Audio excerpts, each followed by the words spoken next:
आप लोग का स्वागत है जीके जीएस क्यूज में। फ्रेंड्स, इस क्यूज में आज हम 20 इंपॉर्टेंट क्वेश्चंस को शामिल किए हैं जो सभी प्रकार के प्रतियोगिता परीक्षा जैसे RRB, NTPC, railway group D, SSC, GD सभी प्रतियोगिता परीक्षाओं के लिए काफ़ी महत्वपूर्ण है, इसलिए पूरा क्यूज अवश्य खेले। फ्रेंड्स, अभी लॉकडाउन के समय में आप लोग के पास समय काफ़ी सफिशियंट मात्रा में मिलता है। फ्रेंड्स, आप लोग फिल्म देखने में, गाना सुनने में टाइम वेस्ट कर देते हैं, लेकिन पढ़ाई से संबंधित 10 मिनट का क्यूज आप लोग नहीं देखते हैं। तो आप लोग की रिक्वेस्ट है फ्रेंड्स कि पढ़ाई जारी रखें, प्रत्येक दिन 8 बजे क्यूज खेलते रहें। जैसा कि आप लोग को पता है फ्रेंड्स कि क्यूज के लास्ट में एक प्रश्न आप लोग से पूछा जाता है, तो पहले कल मैंने जो प्रश्न पूछा था उसका जवाब को देख लेते हैं। तो कल मैंने आप लोगों से एक प्रश्न पूछा था फ्रेंड्स कि भारत का केंद्रीय औषधि अनुसंधान संस्थान कहाँ स्थित है।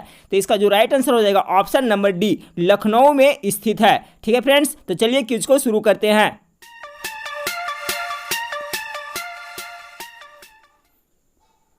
इस क्यूज का पहला नंबर प्रश्न आप लोग के सामने ये रहा फ्रेंड्स कि परमाणु त्रिज्या को मापा जाता है। गेस कीजिए इसका राइट आंसर क्या होगा।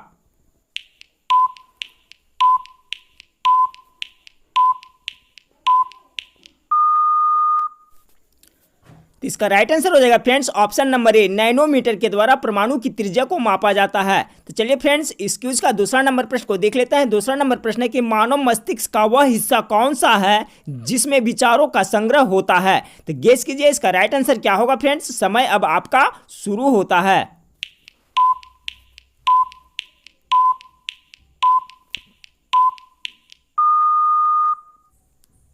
इसका राइट आंसर हो जाएगा ऑप्शन नंबर ए, अग्र मस्तिष्क। ठीक है फ्रेंड्स, तो चलिए नेक्स्ट क्वेश्चन की ओर बढ़ते हैं। अगला प्रश्न आप लोग के सामने अब ये रहा, किसी विस्फोट के कारण समुद्र तल पर उत्पन्न तरंगे होती है। बहुत ही इंपॉर्टेंट प्रश्न है, गेस कीजिए इसका राइट आंसर क्या होगा।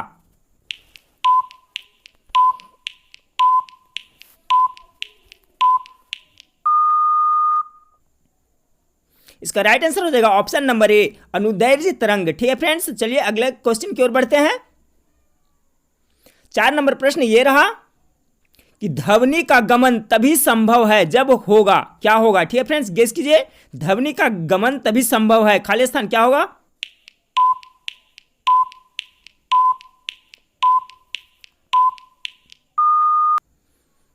इसका राइट आंसर हो जाएगा ऑप्शन नंबर डी, माध्यम। ठीक है फ्रेंड्स, जब माध्यम रहेगा तभी ध्वनि गमन कर सकता है। ठोस, द्रव, गैस कुछ भी हो, माध्यम होना चाहिए। तो अगला प्रश्न को देखते हैं कि साबरमती आश्रम को और किस नाम से जाना जाता है। गेस कीजिए, बहुत ही इंपॉर्टेंट प्रश्न है।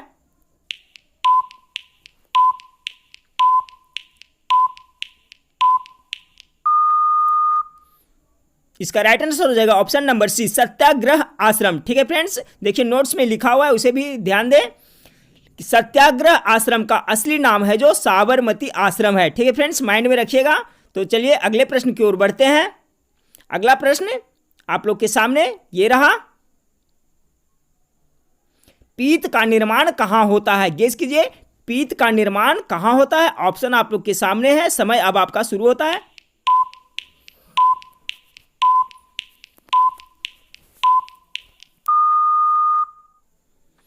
इसका राइट आंसर हो जाएगा friends option number A, liver में पीत का निर्माण होता है। देखिए लीवर में, लीवर अर्थात यकृत, यकृत में पीत का निर्माण होता है फ्रेंड्स, तथा पित्ताशय जिसे गॉल ब्लैडर कहा जाता है उसमें जमा होता है। यह भी प्रश्न पूछा जाता है कि पीत कहाँ जमा होता है, तो पित्ताशय अर्थात गॉल ब्लैडर में जमा होता है।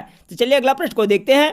अगला प्रश्न है कैबिनेट मिशन भारत कब आया था। बहुत इंपॉर्टेंट प्रश्न है, गेस कीजिए राइट आंसर क्या होगा।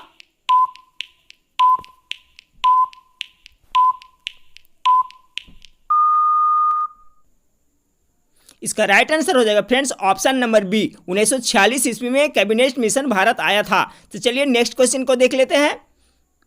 प्रश्न नंबर 8 है, संविधान सभा में किस देशी रियासत के प्रतिनिधि ने भाग नहीं लिया था। गेस कीजिए राइट आंसर क्या होगा।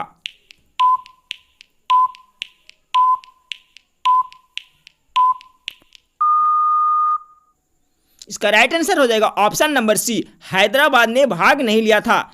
चलिए तो प्रश्न नंबर 9 को देखते हैं। प्रश्न नंबर 9 है, राइबोसोम की खोज किसने की थी। राइबोसोम जिसे प्रोटीन का फैक्ट्री भी कहा जाता है फ्रेंड्स, गेस कीजिए राइबोसोम की खोज किसने किया था।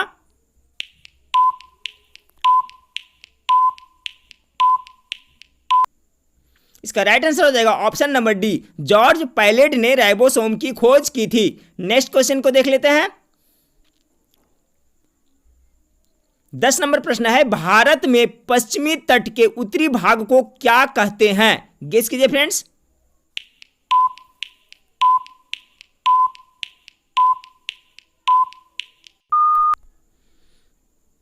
इसका राइट आंसर हो जाएगा ऑप्शन नंबर बी, कोकण तट कहा जाता है। तो 11 नंबर प्रश्न की ओर बढ़ते हैं फ्रेंड्स। ये रहा 11 नंबर प्रश्न कि जिम्नास्टिक के एक पक्ष में कितने खिलाड़ी होते हैं? गेस कीजिए, जिम्नास्टिक के एक पक्ष में कितने खिलाड़ी होते हैं?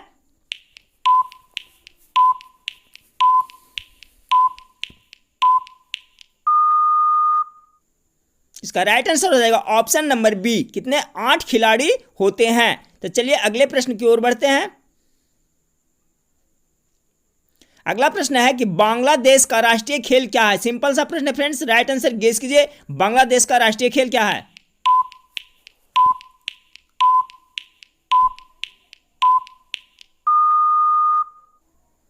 इसका राइट आंसर हो जाएगा ऑप्शन नंबर सी, बांग्लादेश का राष्ट्रीय खेल कबड्डी है। प्रश्न नंबर 13 को देख लेते हैं। प्रश्न नंबर 13, जब धातु पानी के साथ अभिक्रिया करती है तो कौन सी गैस निकलती है? गेस कीजिए।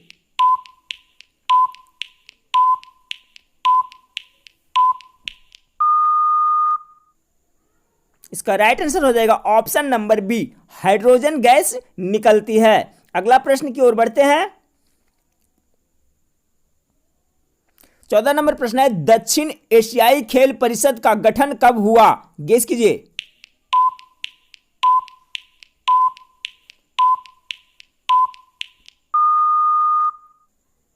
इसका राइट आंसर हो जाएगा ऑप्शन नंबर बी, 1983 ईस्वी में गठन हुआ था। अगला प्रश्न ये रहा, वान सागर बांध किस नदी पर अवस्थित है? गेस कीजिए राइट आंसर, वान सागर बांध किस नदी पर अवस्थित है?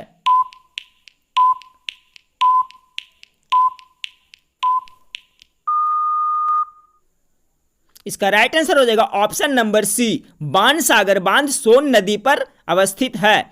चलिए प्रश्न नंबर 16 देखते हैं।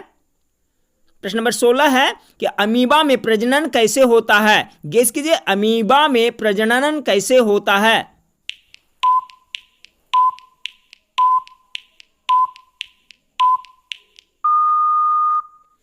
इसका राइट आंसर हो जाएगा फ्रेंड्स ऑप्शन नंबर बी, द्विखंडन के द्वारा अमीबा में प्रजनन होता है। प्रश्न नंबर 17 ये रहा, भारत में मुद्रा आपूर्ति किसके द्वारा नियंत्रित की जाती है? राइट आंसर गेस कीजिए, समय शुरू हुआ।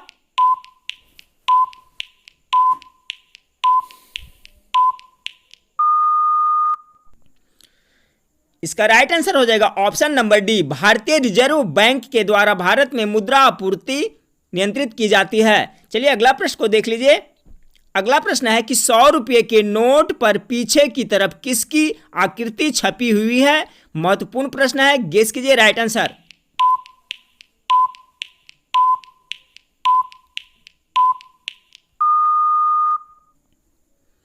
ऑप्शन नंबर सी इसका राइट आंसर हो जाएगा फ्रेंड्स, रानी की वाव। देखिए इसकी मैं तस्वीर दिखा देता हूं फ्रेंड्स, 100 रुपये के नोट का देखिए दिखाई दे रहा है, बैक साइड का यही रानी की वाव है। प्रश्न पूछा जाता है रानी की वाव कहां स्थित है? तो यह गुजरात राज्य के पाटन में स्थित प्रसिद्ध बावड़ी है। तो याद रखें रानी की वाव गुजरात में स्थित है। चलिए अगला प्रश्न को देख लेते हैं। अगला प्रश्न है कि निम्नलिखित में से कौन सा सागर है जिसकी सीमा 3 महाद्वीपों को छूती है? गेस कीजिए राइट आंसर क्या होगा?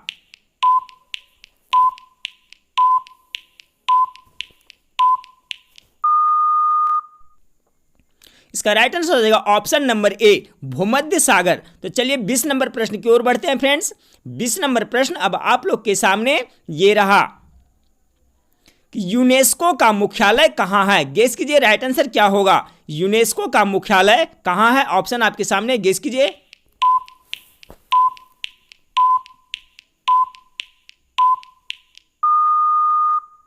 इसका राइट आंसर हो जाएगा ऑप्शन नंबर डी, पेरिस। लेकिन अगर पूछा जाए यूनिसेफ का मुख्यालय कहां है तो न्यूयॉर्क हो जाएगा। ठीक फ्रेंड्स, चलिए फ्रेंड्स, तो इस क्विज का लास्ट प्रश्न जिसका जवाब आप लोग को कमेंट करके देना होता है। तो आज का सवाल आपके लिए ये रहा कि 10 रुपया के नए नोट पर पीछे की तरफ किसकी तस्वीर छपी हुई है?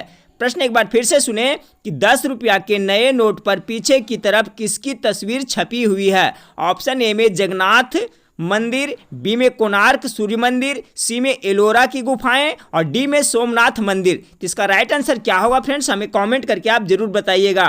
फ्रेंड्स एक छोटी सी रिक्वेस्ट है, चैनल पे नए हैं तो चैनल को सब्सक्राइब जरूर करें और क्यूज अच्छा लगे फ्रेंड्स तो लाइक करना ना भूलें। तो नेक्स्ट वीडियो में फिर मिलते हैं, देखने के लिए